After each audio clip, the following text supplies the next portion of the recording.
YouTube, what is up? It's me again. Listen, check this out.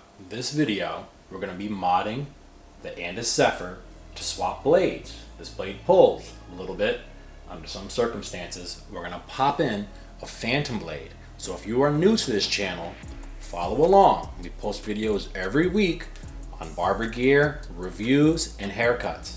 So this will be a fast video. I'm going to show you exactly what I did to turn this into a fading beast. One thing you will need is your actual clipper blade of choice. In my case, I am using the Eversince Phantom Blade. We are going to pop this on there because I want to hear the crunch. So I have the top and bottom cutter.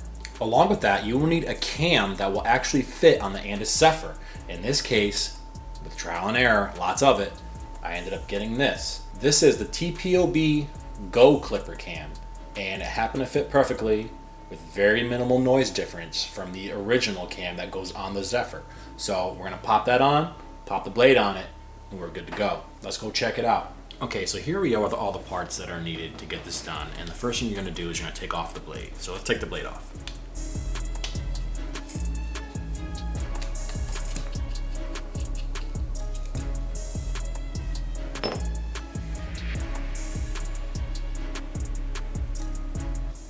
Make sure you also take out the cam.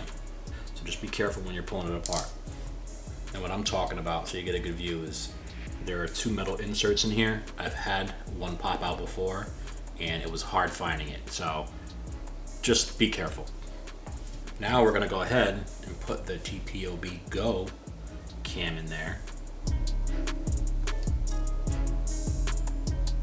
This cam alone will be able to hold the bottom Phantom Blade, the moving cutter. Make sure you snap it in there.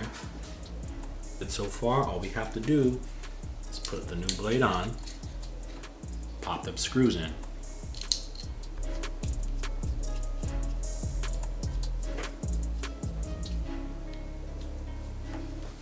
Voila.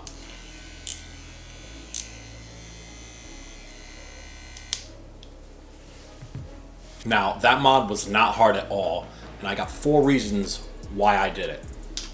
1, even though there's a new blade and a new cam on here, the noise really didn't change. It's still a quiet clipper. 2, now that you have a crunch blade on there, with it being a quiet clipper, you have a killer crunch. So when you're cutting hair, it's gonna sound awesome. Number 3, you get a better zero gap. Having these blades on there, for some reason, I don't know why, your zero gap can get nice and tight, exactly where you need it to, so this way you can cut into bald, no problem. 4, my final reason why I swapped blade, it will no longer pull hair. That's a huge plus. I did not have haircut footage for this video. I will be having some in some shorts, so make sure you follow along. If you guys do this mod, I hope it works out well for you. Let me know in the comments how it goes. Thank you guys so much for watching. I'll catch you guys on the next one. Peace out.